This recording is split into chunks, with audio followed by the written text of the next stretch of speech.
The evidence will show you that ex-President Trump was no innocent bystander. The evidence will show that he clearly incited the January 6th insurrection. It will show that Donald Trump surrendered his role as commander-in-chief and became the inciter-in-chief of a dangerous insurrection.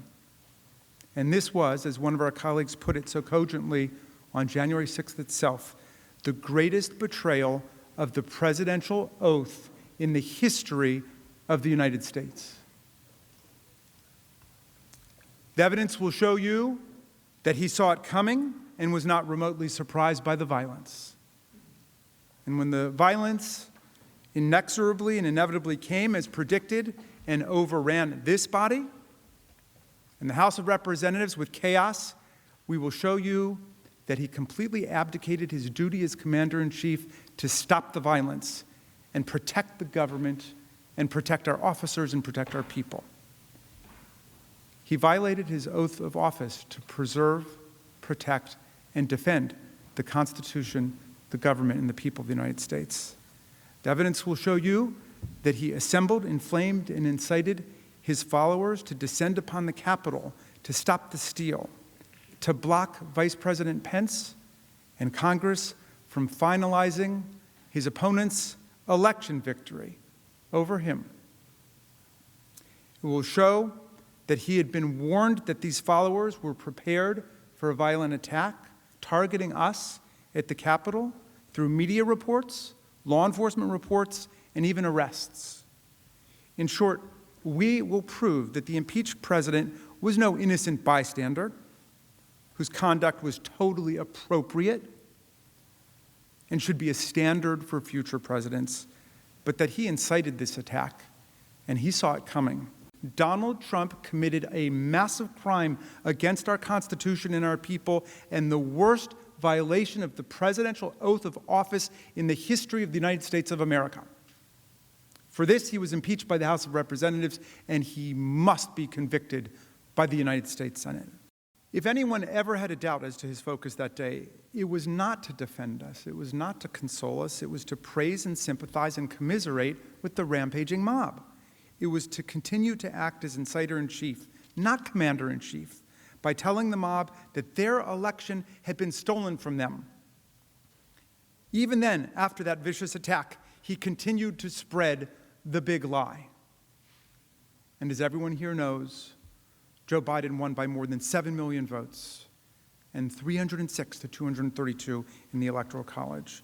But Donald Trump refused to accept his loss even after this attack.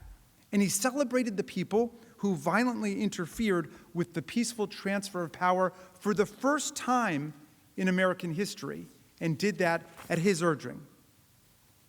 And when he did, in this video, finally tell them to go home in peace, he added this message: "We love you. You're very special." Distinguished members of the Senate, this is a day that will live in disgrace in American history. That is, unless you ask Donald Trump, because this is what he tweeted before he went to bed that night at 6:01 p.m.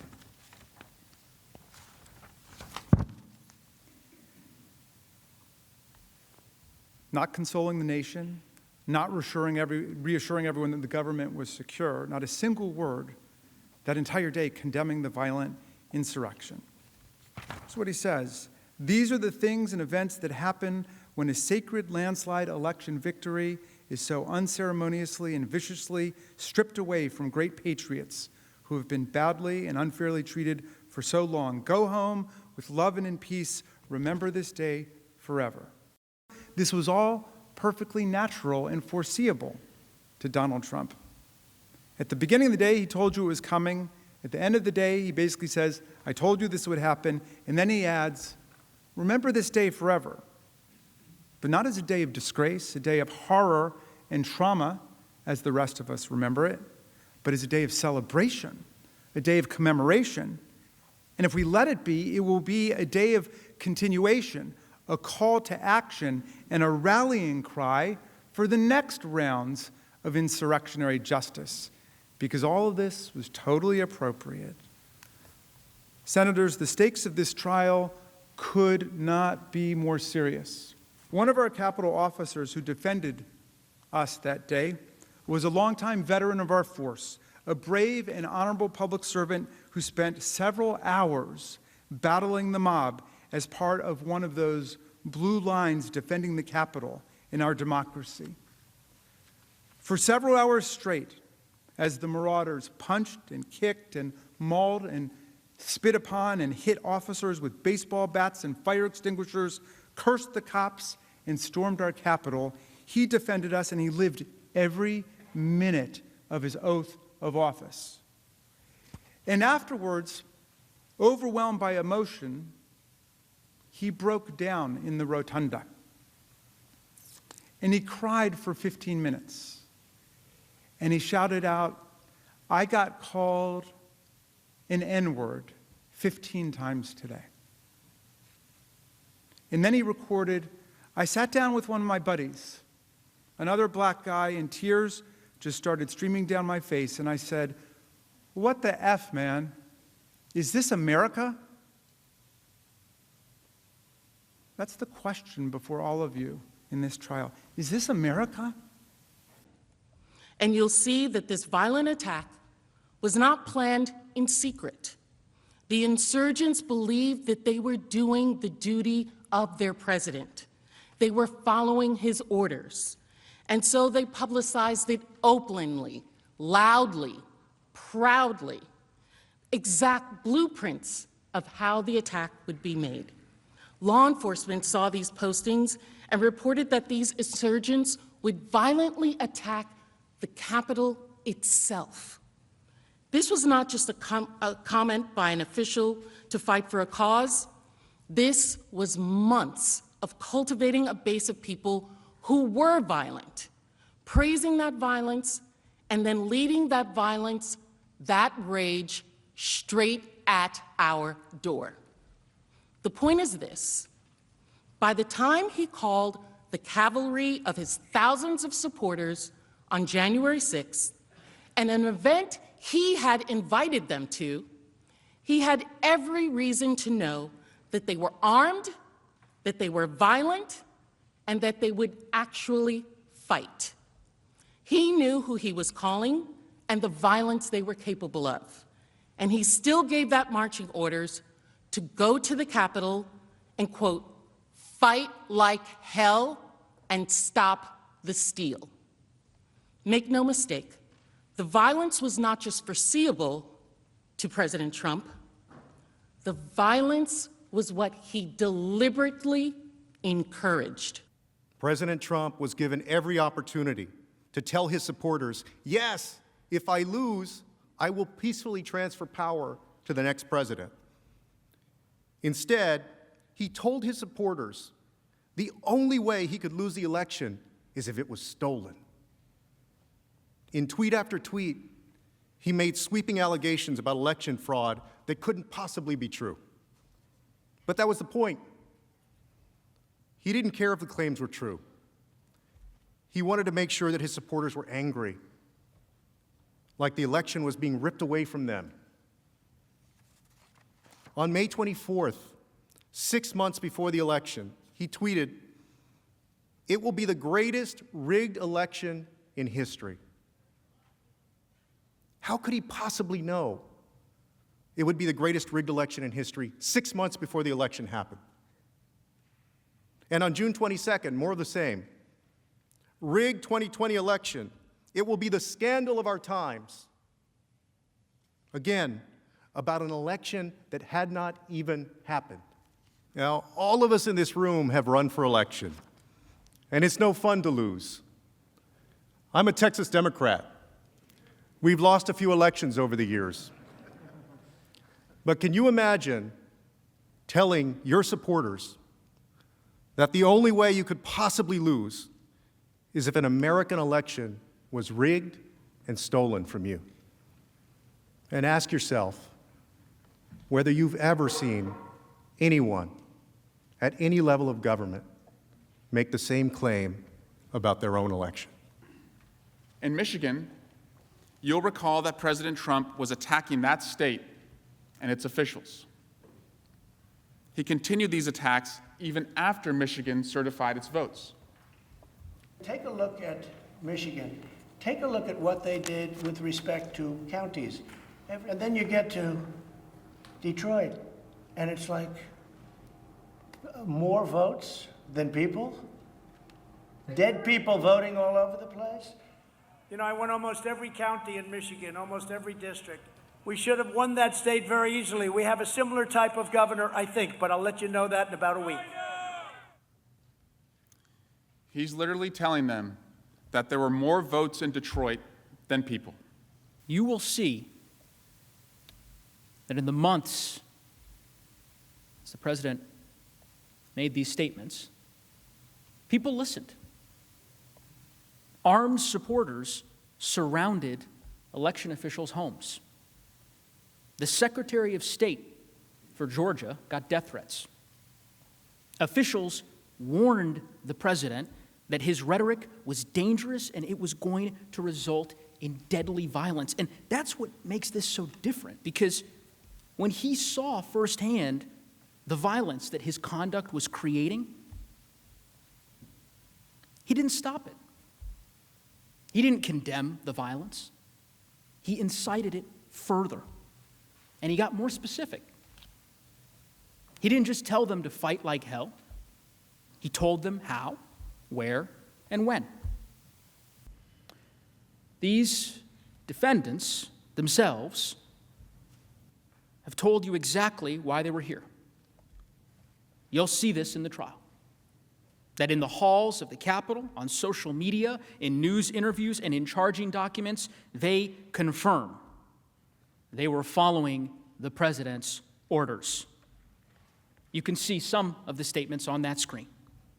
One who said, Trump wants all able-bodied patriots. Another, that President Trump is calling us to fight. This isn't a joke.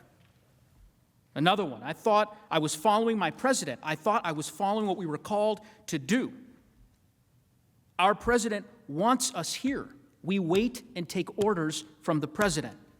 He made them believe over many weeks that the election was stolen and they were following his command to take back their country.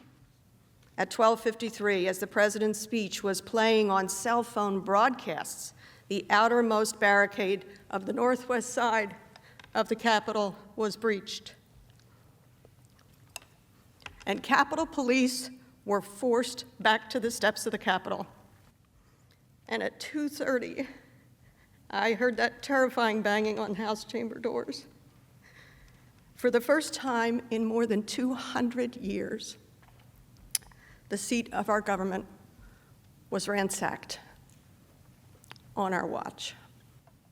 Someone shouted up to us, "Duck, then lie down, then ready your gas masks."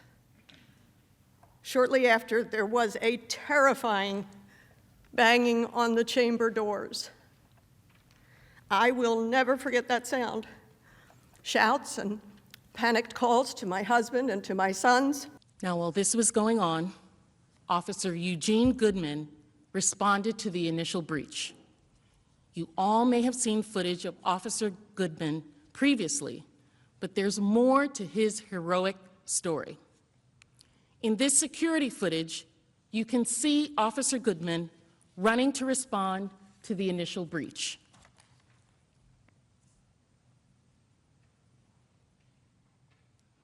Officer Goodman passes Senator Mitt Romney and directs him to turn around in order to get to safety. On the first floor, just beneath them, the mob had already started to search for the Senate chamber. Officer Goodman made his way down to the first floor, where he encountered the same insurrectionists we just saw watch breach the Capitol. In this video, we can see the rioters surge toward Officer Goodman. Recall that the rioters are in red, and Officer Goodman in this model is in blue.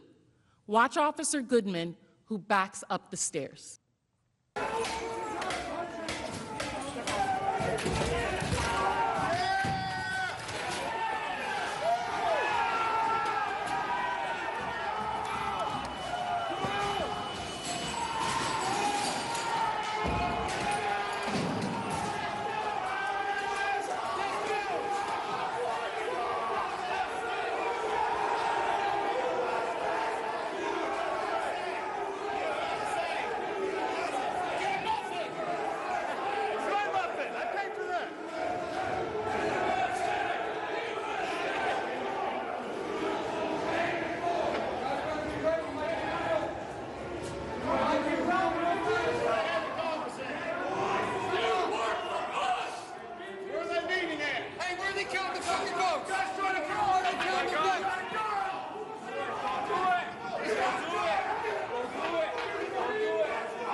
Although they were shouting that they did not have any weapons, we know from the earlier video that that's not true. The second assailant through that breach was the one carrying a metal baseball bat. We know there were other weapons there that day.